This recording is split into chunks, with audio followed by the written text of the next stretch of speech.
नमस्ते, फेरि पनि म तपाईँहरूको लागि एउटा नयाँ भिडियो लिएर आइसकेको छु र मलाई फलो गर्नु भएको छैन भने फलो र यो भिडियोलाई सेयर गर्नु भएको छैन भने सेयर गर्न नभुल्नु होला है।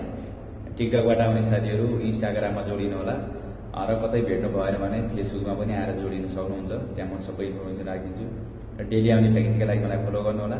म डेली भ्याकेन्सी राख्ने गर्छु, वैद्य टुरिज्मलाई सबै स्वीकृति दिने भ्याकेन्सी मैले यही भिडियो मार्फत राखिदिन्छु। तपाईँहरूले कतै धाउनु पर्दैन, केही पनि गर्नु पर्दैन, घरबाट हेर्नु होला र कल गरेर सम्पर्क गर्नु होला डाइरेक्ट मेन पावरमा। कहीँ घुम्नु पर्दैन, कहीँ धाउनु पर्दैन। डेली भ्याकेन्सी यही भिडियो मार्फत राख्छु।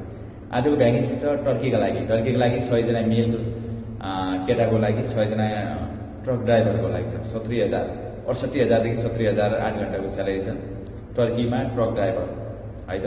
र आउन चाहनुहुन्छ भने म एउटा लिङ्क राखिदिन्छु तल कमेन्ट बक्समा। कमेन्टमा चाहिँ गएर हेर्नुहोस्, एउटा लिङ्क राखिदिन्छु। त्यो लिङ्कमा जाने, त्यो लिङ्क ओपन गर्ने, मेन पावरमा कहिले डेट, इन्टरभ्यू डेट, कुन ठाउँमा मेन पावर छ, कति घन्टा ड्युटी, सबै कुराहरू कतिजना मागेको छ, के लागत तिर्नु पर्दैन, लागत जिरो छ है फेरि।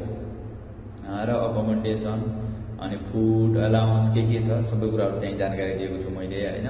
र डेली भ्याकेन्सीका लागि मलाई फलो गर्न नभुल्नु होला। मैले डेली भ्याकेन्सी मैले यहीँबाट राखिदिने गर्छु है। र अरू जानकारी म नयाँ उसमा दिन्छु, सबै त्यहाँ लिङ्कमा राखिदिन्छु, लिङ्क हेर्नु होला।